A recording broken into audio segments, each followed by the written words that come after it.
Hello, everyone. This is Michael Bohannes, and today we will be talking about side hustles. Let me quickly see if I can get the link. If anybody wants to join, I'm going to be placing the link into StreamYard, into the comments, and so that you can simply click on that link if you have something interesting to say on the topic of, you can just use this link, but it's in the comments. Worst case, you can just type it out. But if you have anything interesting to say on the topic of side hustles, and especially if you disagree with me, because my thesis is that side hustles are a giant waste of time, very often, not all, of course. And that if you do a side hustle for longer than 6 months, let's say, on the side to your job, then it's probably not the best way to maximize your overall revenue. Okay, so that is my position. If you want to discuss this with me, you're very welcome to join on this link that I've put in the comments, and just click on that. I'll enable you and off we go. Cool. So if whoever is watching, if you can give me a quick thumbs up if you can hear me. I think the microphone, when I tested it, worked very fine. Now I don't see it blinking green, but if you can see that, if you can see and hear me, then it would be appreciated if you could quickly give a thumbs up. And so let's get started. Okay, so in this video, I want to make the case that side hustles are generally a big waste of time, very often at least, and why you should reframe how you view side hustles, the way you look at them. And that is away from something that you do on the side to your job and more towards a short to medium test experiment, testing out if something has legs, and then you figure out a way how you can quit your job in order to do this thing full time. And this testing process, this validation process, that's what I'm going to be discussing here. Now, important caveat, this is really only for those among you who really want to be financially independent. If you don't want that and you simply just want to beef up your salary, then you can stop watching. This is not for you. I'm really aiming at people for whom the side hustle is a means to their economic independence, that they want to start a business, that they don't want to be dependent on a specific job, but that you want to actually build a business there. I have a friend who is on the side to his corporate job. He is building a little e-commerce business. It adds some $40,000, $50,000 into his pocket on a yearly basis. He's perfectly happy with that. He does not want to scale it. I mean, he wouldn't probably mind, but the risk and the stress that comes along with building a business is simply not for him. He's a family man, enjoys his spare time. And so running this side hustle as an e-commerce business, that is perfectly fine with him. And that's why my message is not directed at people like him, but more at people who see the side hustle as something that ultimately they want to use one day to quit their job over. Okay, so one main message that I have here for you is the value of focus. You will probably agree with me that the man who chases two rabbits catches none. And if you are working in a job and at the same time you are running your side hustle, that this is most definitely not the best way to maximize your income. And that we defined is the main outcome here. That's the one variable we want to optimize for. And so permanently running on two separate rails, one is your job that is making you money, and the side hustle is just simply not optimal. Focus really matters a lot. I see how it compounds in my own business. The more I learn, and I'm working some 50, 60-hour weeks, the more I learn, and actually the more hours I'm putting into my business, it just compounds and it stacks on top of each other. If you don't have that, if you are just running whatever 10, 15 hours, 20 hours, even of a side hustle, you are doing so much less, and the lessons simply don't get aggregated as quickly. It's also in the rapidity, in the speed of the iteration where the value is. So you get better on all levels. I now see that how I'm getting better in all aspects of my business, going into marketing for myself, advising my clients on how to do their marketing and sales, even getting better on a psychological level. All of that, how I treat my clients when I have some kind of like a psychological barrier, what we can do for our clients, all of those learnings get so much more compounded when I'm focusing on just one thing, on one business, way better than if I had to have a 9 to 5 job on the side. Now, you might say that in a counter argument to this position is, you could say that if your side hustle is very similar to your current job, if you're effectively doing the same thing, then still the value gets compounded, right? So the focus element is there and you are benefiting from this. And that is true. It's definitely better than if you are an investment banker and your side hustle is that you're a yoga teacher, right? That's just zero benefits of cross-pollination there. But one of my clients, for example, he is a therapist and he runs his own private, he has his private clients. And on the side, he's employed by an institution that employs therapists. And this is his side hustle so far. But right now we are working on doing this validation phase where we are going over a couple of weeks where we just want to see if one specific product package sells. And if that does happen, then he will gradually decrease his commitment to his employers. And that is the thing, that is exactly what I advise, that your side hustle is not something that continues to trickle on the side to your existing employment, but rather that you see it as this short-term experiment. Cool. Okay, so once we've established that, and if you disagree with me, that's fine, then probably you might not want to continue watching this. But the main point here is that very often people treat the side hustle idea as just something that keeps them from taking action. They just want to keep going and keep delaying that point where they take that necessary step in order to jump into the cold water. And it's just a shame. And I just don't like seeing that, because I see so many people with a lot of potential who would so benefit from starting their business and really building a financial legacy for themselves and their family. They just don't do it because they're afraid. And the side hustle keeps them in this state of fear, and I would even say mediocrity, because again, unless you are doing exactly the same thing as my client who's doing exactly the same work outside of his main employment, then you are simply not getting better. And that's why I'm saying it's a recipe for mediocrity. Cool. So how do you validate a side hustle so that it becomes your real business one day? It's easy to say, yeah, just validate it. But what does that mean? Well, I'm going to give you a suggestion and you can see whether you are as risk friendly as I am, because my suggestion is a little bit like, it's not very conservative. It's very like dynamic. And if you hit that one milestone, then you should quit your job. You may disagree with it. You may want to increase the numbers, but I say that you should get 3 friendly people who will become clients at market rates, or 1 complete stranger. If you manage to sell to a complete stranger or to 3 people who you've known from before, I call them friendlies. So if you sell to 3 friendlies or to a stranger at market rates, important that you don't give big discounts, that they are really paying for something, that they are not doing you a favor. You definitely need to weed out the people who are willing to do you a favor. I mean, it's fine to take them and take the money and do the work, but just don't count it as a piece of validation. If you get that, and of course I'm talking here about B2B clients or anything that is high ticket, you would not get validation if you just happen to have a few people who buy a random, whatever, $20 product from you. But if you get validation at this level where 3 friendlies or 1 stranger buys your product at full price, I would say you're ready.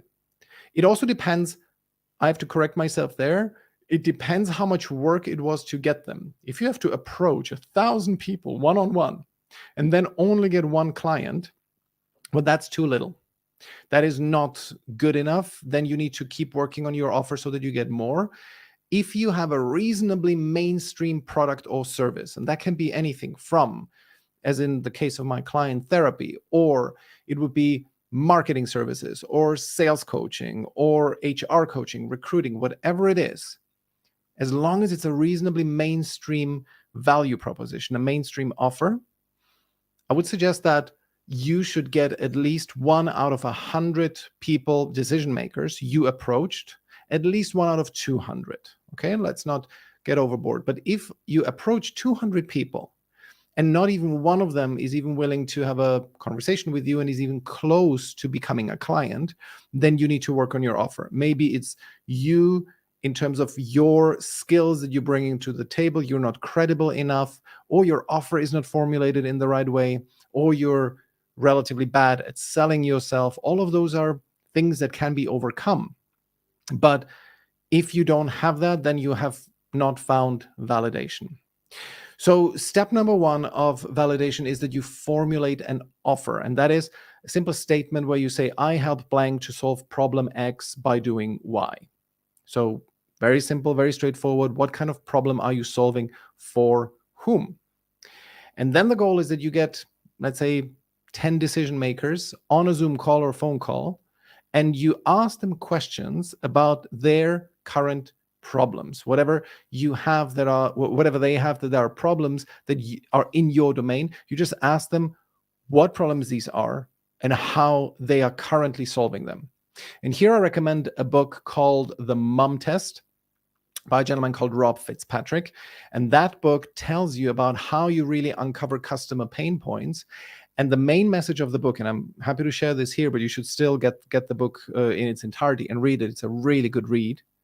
The main message of the book is, do not ask people for their opinion on what you plan to sell. Don't think that, do you see an in, or do you see an opportunity here? But instead ask them, what does the problem that you're facing look like? And how are you dealing with it now? And if you realize that they're not currently dealing with it, that they're not really trying to solve it, that's one hint that this is not really a problem that's worth solving for them.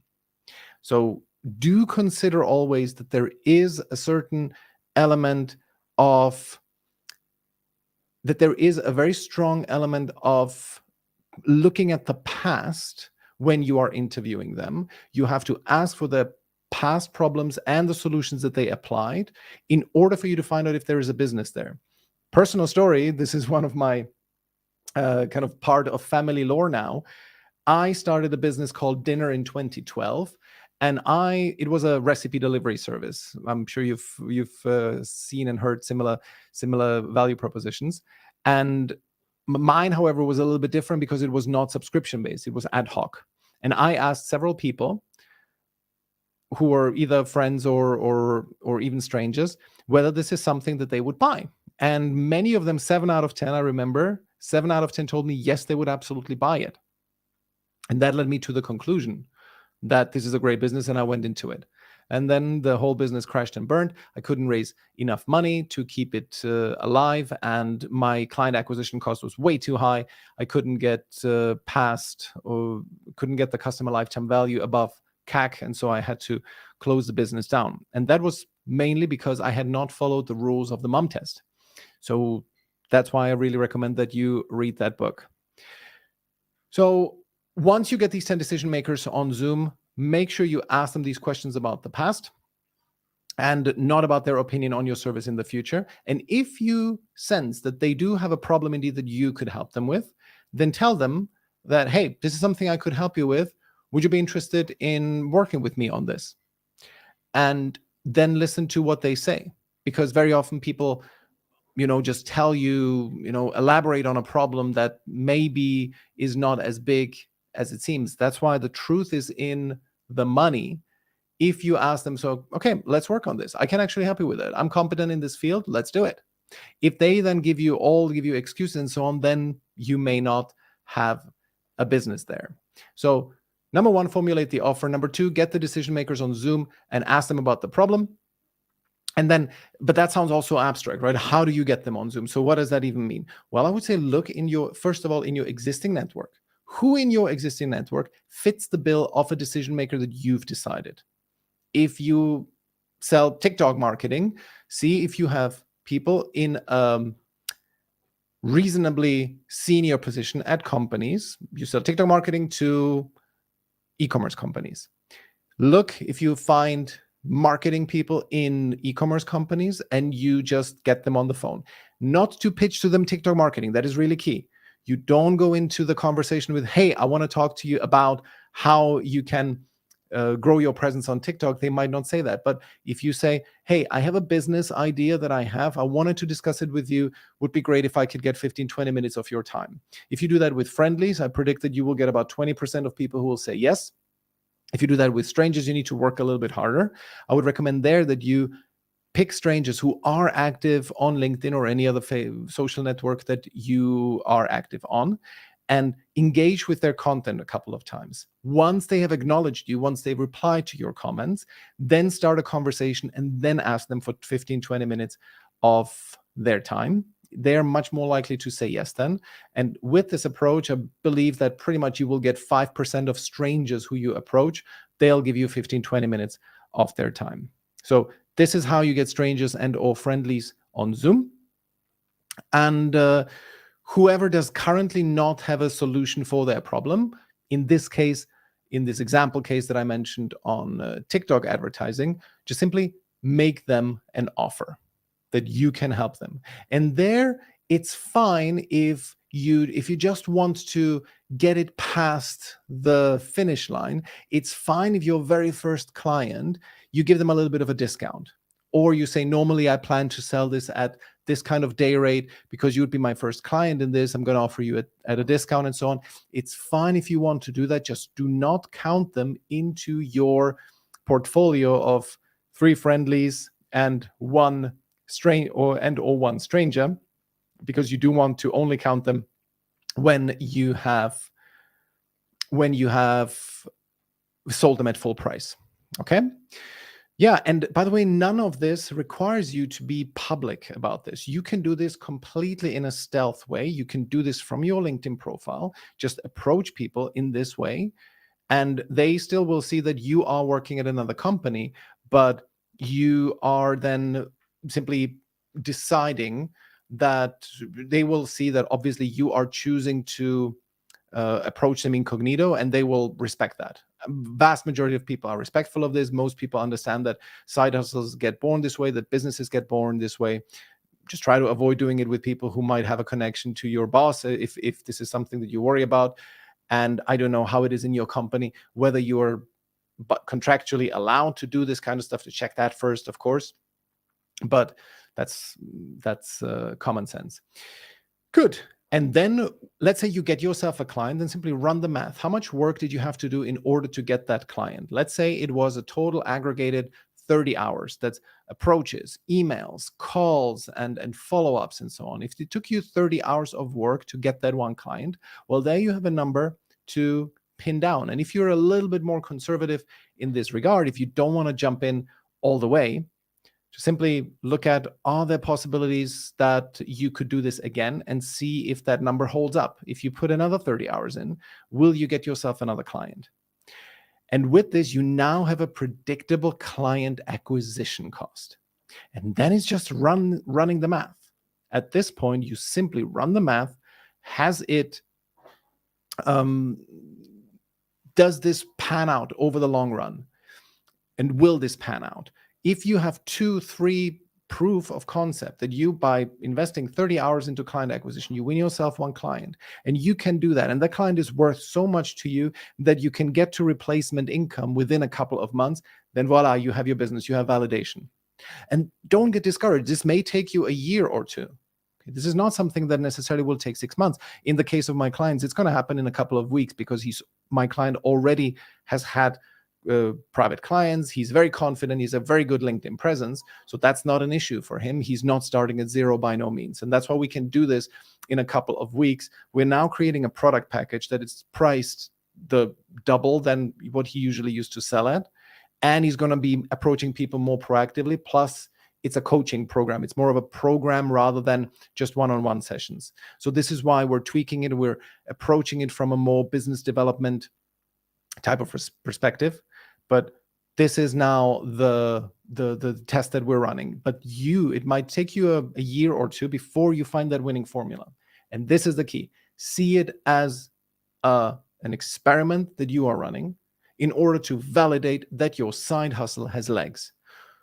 I recommend that you don't treat your side hustle as something that is just running on the side to your existing employment. It's just not worth it because the focus will not be there. You will not be improving, and you have giant opportunity cost if you are simply running this on the side to your business instead of if you're on the side to your employment, if you are not investing into this as a business. Because let's say you're making like my client 50 grand in your job, and you're getting another 40, 50 via your side hustle.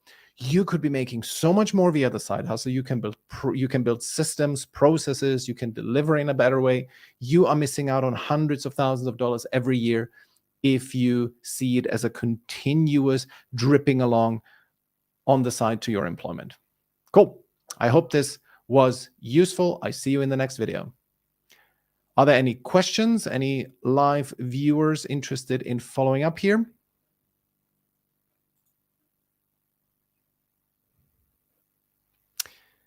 Well, great. I hope this was useful to anyone who watched, and I wish you a wonderful rest of the day.